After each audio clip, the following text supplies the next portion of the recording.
Earlier I spoke to Robert Blake. He's the US Assistant Secretary of State for Central Asia.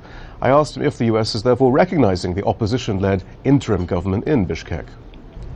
Well, we don't really recognize governments. We recognize states. So we're not really ever going to be at a decision point where we say we recognize this government but not, and so forth. So we already have begun talks with the provisional administration. But we remain in contact with all of the career bureaucrats that remain in place in the foreign ministry and other ministries. You'll note that Russia didn't have any qualms, though. They've already rather promptly recognized the new self-proclaimed interim leader. What was your response to that? Well, it's up to Russia to determine what to do.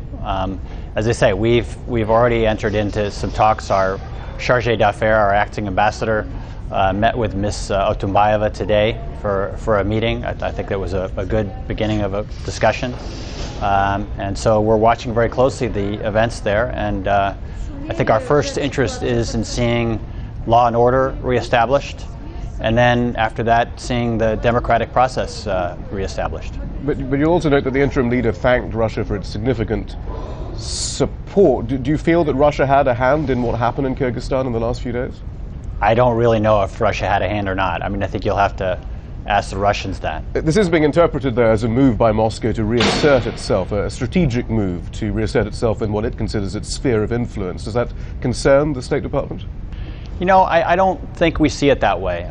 President Obama and President Medvedev had a very good meeting today in Prague, and they discussed Kyrgyzstan as part of that meeting.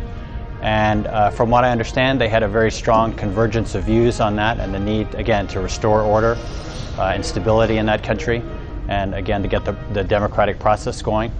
I'm not of the same view that some people are, that Russia is opposing our presence in Manas.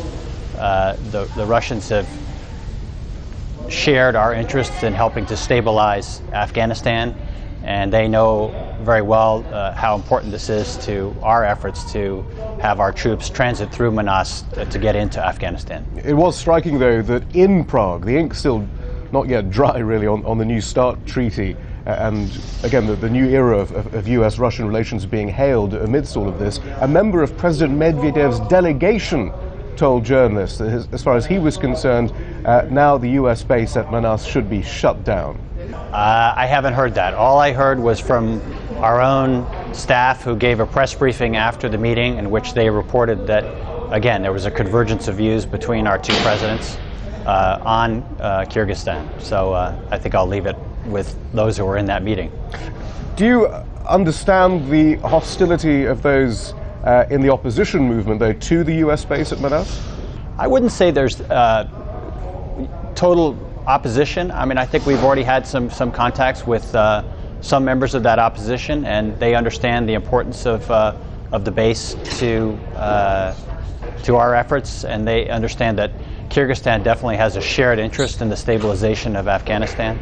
So this is something that we're going to have to discuss with the provisional administration when the time comes. They have a lot of issues on their plate right now that they have to sort out, like restoring law and order, and obviously that's going to be their first priority. But that is interesting. When you are comes, suggesting that it will be the new administration you're discussing these issues with. That suggests you're, despite there's no formal there not being any need for any formal recognition, you are basically planning.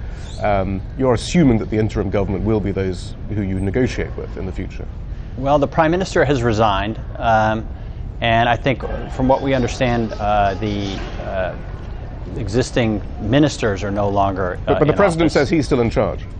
But the president is still, as you say, asserting control. So that is obviously very important and needs to be taken seriously. So it's important, I think, for the opposition to meet with the president and to resolve their differences peacefully. What effect will the closing of the base have on Mr. Obama's plans to reinforce troops in Afghanistan? Will that put the timetable back somewhat?